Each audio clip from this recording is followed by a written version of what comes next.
At since napapag-usapan na rin natin ang desserts, no?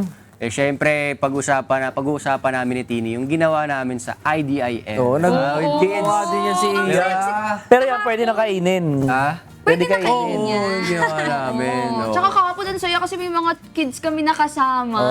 Kids kami. So hindi lang sa amin mapupunta yung cake, pinauwi na namin sa kanila yung mga cake. Oo. Paano kami sabay naming ginawa yung cake? Hindi huli ka, hindi ka Oy, tayo hindi. Grabe ka naman. Porket Sabay, ako sabay. naman. Ang Ang simulan. tagal mo gumawa eh. Ako yung pinakahuli. Pero Oo. naisip din namin nung kasama kong kid si Kyrie na hindi namin maisip na kaya pala namin gawin yun. Kasi sa unang tingin parang Ang ang hirap, komplikado no? gawin nung cake. Pero yun, talagang may guide lang din talaga doon na yung mga staff din doon tsaka yung tablets na nandoon. Eh, kumbaga very Oy, kwento mo nga kung ano yung nangyari. assist nila. Ito, Ayan, no. Ayan. Makita natin dyan, ayan, no. I-dinedemo muna sa umpisa kung anong mga gagawin. Tsaka may tablets na binigay sa amin wherein nandun yung mga ingredients, ano yung first step na gagawin.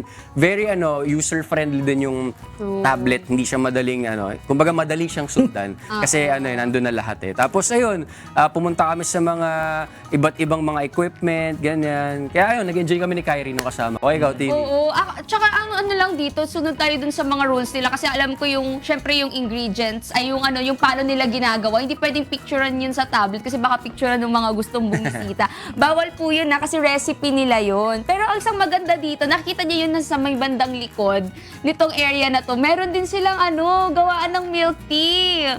Oo, so hindi ka lang mag-enjoy sa paggawa ng cake. Kayo rin, pwede kayong gumawa ng sarili ninyong milk tea dun sa gilid. Tapos ayan, pag mas maganda siya, feeling ko nung ginagawa namin siya, mas may enjoy siya ng mga nung mga talagang may kasama kaysa mag-isa ka.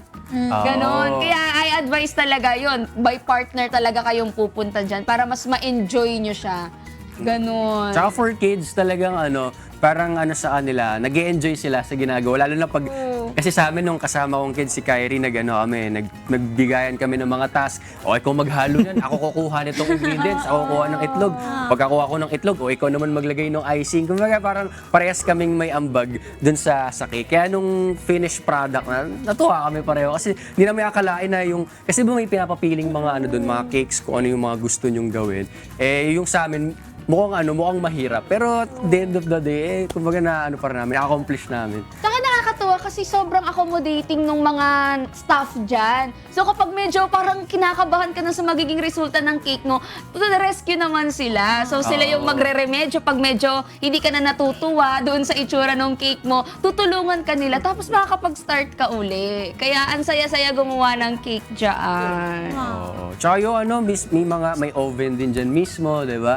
May oven. Gusto ko yung part na akala ko kasi, kumbaga hindi na lulutuin na kumbaga yung hindi masyadong ikaw na, may mga guide pa rin with the staff. Kaya nakakatuwa dyan sa IDIM, Yeah. DIY Bakery. Dyan sa SM North, SM Mega Mall sa, kumbaga, saan ba to? Tama ba? Meron sila sa SM North, sa Mega Mall, and sa SM Santa Mesa. Ang saya naman dyan.